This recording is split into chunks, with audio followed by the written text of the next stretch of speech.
Welcome, everyone, to this Cortado Cuppa Coffee Podcast with me, your host, Tom Dillon. This has been recorded live at our Tin Pot mobile studio and broadcast around the world.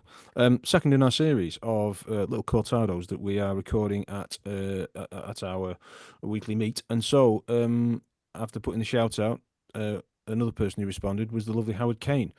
So we're delighted to be joined by him for a small share on whatever a topic of his choosing. Howard, how are you, and what have you got for us? Oh, very good, Tom. Thanks very much for the invite.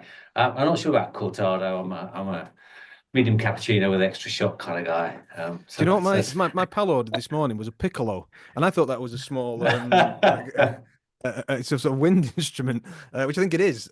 And as another friend of mine, 'cause I pointed this out, I said, "Oh, it just means small in Italian, so it just means like a small coffee." And then we got into what the difference is between piccolo and cortado, which we definitely shouldn't because we're already short of time. We should keep it properly related, but by all means, Google search that because I did. excellent, excellent. So I thought about talking about the project. I think the thing that's kind of really floating our boat at the minute is our project overseas in Hungary, and it's kind of constantly in the back of our minds. But I thought rather than talking specifically about that, I thought I'd talk about what happened over the kind of 22 years or so of investing in property that we've done. We haven't been blown past anybody. We've just been kind of making our own way, kind of, on our wibbly wobbly kind of path along there. But one of the things that I have noticed as you look back is you start off thinking about property as providing an income stream or a secondary income or tertiary income. You think about properties, going out buying them, doing all the usual stuff, and it's all about buying houses. Well, back in the day, it was buy a house, get the old magnolia paint out, slap it on the walls, let it out. Our first property turned out to be an HMO. We didn't know it was an HMO. We just happened to have 3 people and then 5 people living in it. But there were no such thing as HMO, certainly no regulations around it, anything like that. And so you think you are in charge of this business, that you're dictating what happens. You're making the decisions about what happens with that property and what's that and what I'm going to do with this and how I'm going to convert that and how I'm going to change that. And so you kind of do a few like we did. You do some buy-to-lets, you do some HMOs, you do a few flips, you do a lot of refurbs. More recently, you do a lot of bloody roofs as well. And you do all this stuff. And what you don't realize, and I don't think what we realize, is how it was changing us. So we think we're changing properties. We're doing something, converting properties to rental properties or creating homes.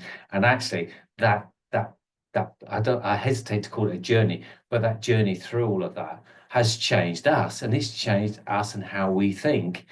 And I don't think I'm the only person on here who's been changed by their property journey. I suspect others have along the way. So as you kind of go along, things happen, and you like I say, you think you're in charge, and then after a while, I have to admit, I fell out of love with property big time for about 6 years. I didn't want anything to do with the wretched stuff. One more call about a dripping tap, and I was gonna, I'd throw myself off a cliff or something. I couldn't stand all that stress and strain of those little things. And we had property managers. It wasn't even down to me. It just felt like it was on my case. And then we did an accidental project, almost accidental project, that was fun. And you kind of see the joy in it. And the thing about Hungary was it was about pushing on an open door. Conversations opened up ideas. The ideas led to some actions. And we just kept saying, yeah, why not? Let's go explore, opportunities overseas. Oh, yeah, well, we know someone who's Hungarian. We know somebody who we found someone who helps people buy properties out there. So that's what we did. We kind of pushed on that door, went out, viewed property kind of 7 odd years ago, saw it, liked it. It's a wreck of a place. It was a rundown small holding out in the countryside. It's not like an apartment in Budapest or anything like that. And that project has taken a long time to bring about, issues with just the legal. Elaine talked about the legals on this. Well, if you're buying in a limited company in during the Brexit transition period in Hungary, trust me, the paperwork is endless. Forget just solicitors. You're now into having to get everything stamped by the right kind of authorities, both in Hungary and in the UK. It was a bit of a tiresome process, but so patience, yeah, I absolutely get that. But what we were able to do is to visualize what we wanted to do. So at that point, we were still in there. I can change this. I can change this. I'm in charge. I can change this property into what I want it to be. And I could show, if we were doing this kind of on a video, I could show you a picture, a drawing that we did of our very first plan. There was the house, the main house that we were going to kind of refurbish a little bit. There's the second building at the back, which we're going to turn into guest rooms. There's the old barn that we're going to convert into a yoga studio. And that's where we're going to put the yurts, a couple of yurts. And back of the fag packet is 20 grand to do this, you know. Easy job. It will be done in 6 months, a year. It wasn't kind of 5-6 years on, you know, to do that. But the process started to change because as you explored the opportunities, things turn out not as you expect. The barn couldn't be saved. The hillside was collapsing onto it. So we had to stabilize the hillside. The second building was too low. We needed to lift the roof. The electrical system, we had a whole new electrical system, whole new sewage system to install. All of these things kind of change what you were doing and how you're doing it. But eventually kind of get to 2024, and we went out there last year for 5 months. And in 5 months, the place that we thought we were building started to change us. And you see through a different set of eyes. And I don't care what your property journey is, whether it's through buy-to-lets or commercial resis or any of those kind of things, that process will change you and change your outlook. It's brought us into contact with a whole different set of people with an independent entrepreneurial mindset who challenge your thinking, challenge your thought processes, but who are on the same page, if not on the same path.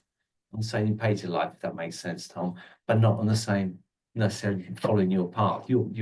It's your path to follow, not anybody else's. But those people will change, and so some of our closest relationships and our best friends now are people that we found over the last 10 years through these various communities. So I absolutely echo what Elaine said about community, and that's where it's all led us to, because we live in a small village here in the UK with a wonderful community of which we are part, vice chair of the Residents Association. We have our place in Hungary, which we are now developing to act as a retreat for a small community of people, so that people can come together in a community and share and learn and grow from each other. We've just completed the purchase of a holiday let down in the borders near kind of Worcester and Hereford, and again joining almost a ready-made community there. And so now our thoughts turn to how we want to live our lives, you know, different places, not mobile in the same way that perhaps you or Julia mobile, but mobile, flexible, responding to how we want to live and how the mood takes us. But wherever we're going, either taking or creating a community that sustains, nurtures, and cares for one another. So that's my kind of short story, really, for these last 22, 23 years of investing in property. Not how we, Kathy and I, have changed property, but how property has kind of changed us and changed our outlook. Thanks, Howard. I really enjoyed that. One thing you said there was, and you reflected on it again at the end, was property is changing us Yeah, rather than we're changing property, or maybe a bit of both. If it's not too much of a personal question, and maybe you've kind of answered this already, but just directly, how has it changed you? Oh, well, I probably I have this idea that you should wake up in the morning really looking forward to your day, and that you should go to bed at night thinking, well, that was a really great day. Now, if you can live your each day like that, with its ups and downs, with the challenges, then that's great. I reckon I hit that 6 days out of 7. 6 days out of 7, living my life with a smile on my face, despite the dripping taps. And you'd say that, at least in part, that's what properties, how properties changed you, or moved you in that direction, at least. Yeah, you've got to remember, I grew up. I mean, I was born the end of the 50s into a very analog world. Very Mm, structured. You kind of 16, you leave school, you get a job, you work till you're 65. That was the pattern. That it's was life. that was the Yeah. script, and I followed that pretty diligently. It was only kind of as I entered my early 50s that I changed, and these last 10 years or so transformed um, me, my thinking, my outlook on life, and how I want to live my life. There you go. I think that's I could ask more questions about my own. Again, I think that's a perfect place to end it. Thank you very much, Howard, for your little share there. Really, really No appreciate worries. it. Thank you, Tom.